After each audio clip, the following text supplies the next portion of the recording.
ko ang tanggap ng lahat basta masaya. Huwag mong ituring na mantika ang pagkakamali. Hindi ito pwede pa ulit-ulit.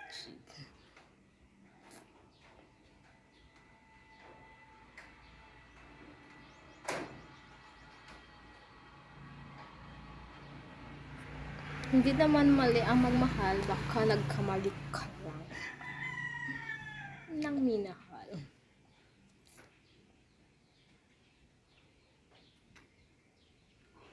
Sa buhay pag-ibig, hindi mahirap humanap ng taong nagsasabi sa'yo na mahal ka nito. Ang mahirap hanapin ay yung taong magmahal sa'yo ng tunay na to at totoo.